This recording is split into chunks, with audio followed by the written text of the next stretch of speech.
You made a note of it on the broadcast that you were the biggest betting favorite on the card. Did that add a little bit more pressure with that, and then also just coming off your first loss? Like, how are you feeling heading into this fight? No, I didn't feel the pressure. Really, when all these things happen, I get so surprised. Like, man, how do people, you know, put all this pressure? Some people are saying like, oh, if she doesn't beat her, she should retire. Like that, I should retire.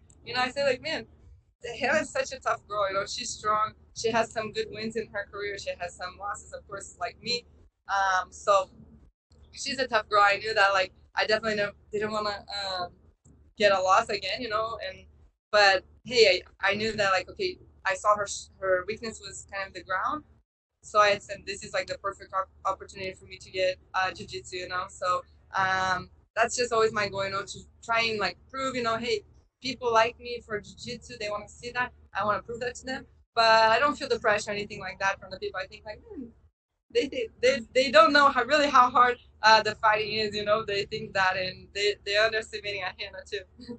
How did you feel in there? I mean, it was a great performance, but there's a lot of things going on right now. Obviously, I'm sure your training was a little bit limited with everything that was going on. Just being in the octagon and not having that crowd, how did you feel in there?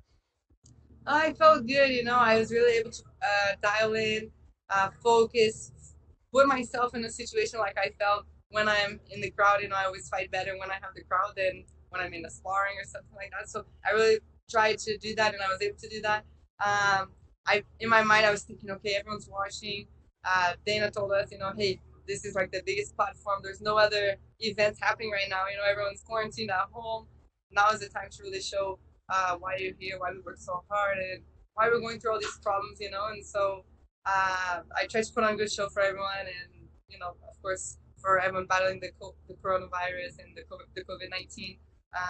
And man, I'm not the only one. There's tons of good knockouts and submissions going on this card, so I'm really happy to be part of this card. And last one from me, being a mother, I'm sure you get a lot of support on social media from fellow moms. How much do you take that into your fights now, and just sort of using it as more motivation? I know your daughter is the most motivating thing, but I'm sure you get that feedback as well from some of the moms out there. Definitely motivates me to try to inspire moms and everything like that. They think like Michelle Watterson, she's such a great girl, a cool girl. I am inspired a lot by her too. So the fact that I can kind of serve as inspiration for these moms to like MMA, to try MMA, to try jiu-jitsu, anything like that.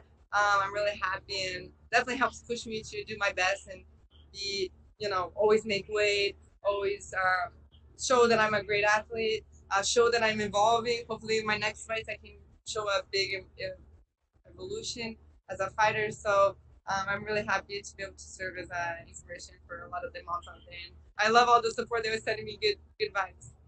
Enjoy the victory tonight. Thank you, James.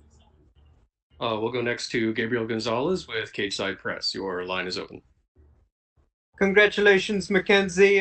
First of all, I mean, when you pick up another big submission victory like that, is it just as good as when you win the big matches in pure jiu-jitsu competition? Yeah, it definitely is. I think that's why it feels so good. Of course, when they told me for MMA, women's, this is the first leg lock. For us in jiu-jitsu, it's normal leg locks. But it was always my specialty in the jiu-jitsu world. So always when I got it, the crowd liked it. People always like, oh man, Mackenzie's so good, the leg locks, and I always felt like, yeah, I was able to get my position. So it feels great, like jiu-jitsu. But the fact that they told me it was the first one ever in the women's history, I'm like, wow, okay. So I'm happy that I'm able to bring my jiu-jitsu talent to the MMA, to the octagon. When you left your last team, there was a lot of talk about everything going on, but we haven't heard a lot about just the great work you're doing over there at Black House with Brazilian Samurai, Mark Pacquiao for this camp. Can you just talk about what you've got going on with this team here in SoCal? Yeah, Black House, MMA, Samurai, Pacquiao, like you said, I did a lot of sparring with Pacquiao for this fight. I think the most is like that they believe in me so much, and it's cool because there's not really like ego.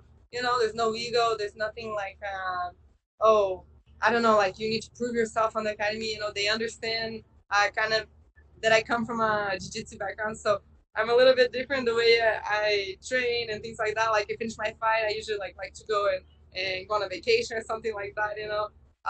So they really like understand. They help keep me focused, and they just believe in me so much, and they give everything we need. We have a workout room, we have a cage, we have mat space, we have everything we need to really become a great athlete. So I feel like I have like a mini institute there in Compton with the Black House, and I'm really happy with the group I'm with.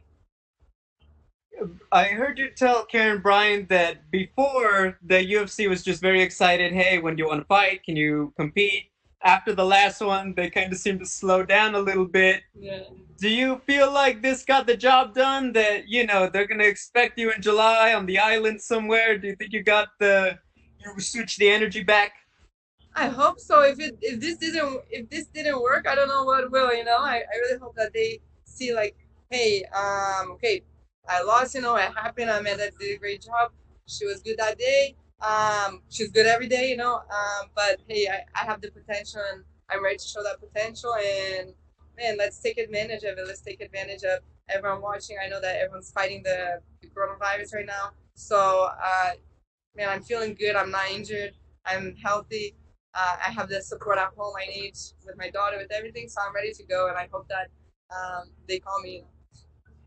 Last one for me. Have you FaceTime Moa yet? Not yet. I'm so crazy to FaceTime her. You know, they were asking me about what I feel. You know, being with her, and like I almost cried just because thinking like, man, she would be so happy. She would be here like yelling during the fight because always on my sparring, she's watching and she's like squealing and yelling and stuff like that. She loves to watch me spar. So I can't imagine how she's gonna be with all my family at home with her, and how she was probably excited to see me fight. So I miss her. I'm ready to FaceTime her as soon as we're back home. Hey, congrats, Mackenzie. Thank you so much. And we'll go to Rodney Edgar. Your line is open. Oh, no, I'm sorry. I'm with Cage Side Press. Gabriel was on for this one. I didn't mean to. Okay, no problem. Okay, Mackenzie, you're good to go. Okay, thank you.